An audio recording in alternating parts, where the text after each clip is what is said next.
Le livre de la méditation et de la vie, Krishnamurti, 30 mars. Quel regard ai-je sur la colère ? Le regard que je porte sur la colère est évidemment celui de l'observateur en colère. Je dis « je suis en colère ». Dans le feu de la colère, il n'y a pas de jeu. Le jeu se manifeste tout de suite après, ce qui implique le temps. Puis-je regarder le fait sans qu'intervienne le facteur temps, qui est la pensée, qui est le mot ? C'est ce qui se produit quand l'observation a lieu sans l'observateur.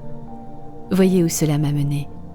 Je commence à présent à me rendre compte qu'il peut exister une vraie vision, une perception sans opinion, sans conclusion préalable, sans condamnation ni jugement.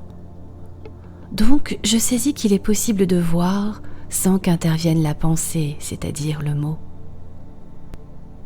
L'esprit est hors de portée des griffes des idées, des conflits de dualité et de tout le reste.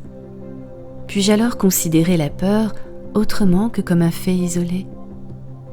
Si l'observation d'un fait isolé n'a pas suffi à vous ouvrir totalement les portes sur l'univers de l'esprit, alors il faut revenir aux faits et recommencer, en examiner d'autres, jusqu'à ce que vous commenciez vous-même à voir cette chose extraordinaire qu'est l'esprit, que vous en ayez la clé, que vous puissiez ouvrir les portes et faire irruption dans cet univers. Si l'on n'examine qu'une sorte de peur, la peur de la mort, la peur du voisin, la peur d'être dominé par votre conjoint, les questions de domination vous sont familières, cela suffira-t-il à ouvrir les portes ? C'est la seule chose qui compte, et non la recette pour se libérer. Car à l'instant même où vous ouvrez les portes, toute peur est complètement balayée. L'esprit est le résultat du temps, et le temps, c'est le mot.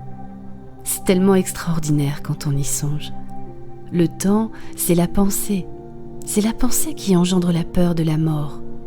Et le temps, qui est la pensée, tient entre ses mains toutes les complexités, toutes les subtilités de la peur.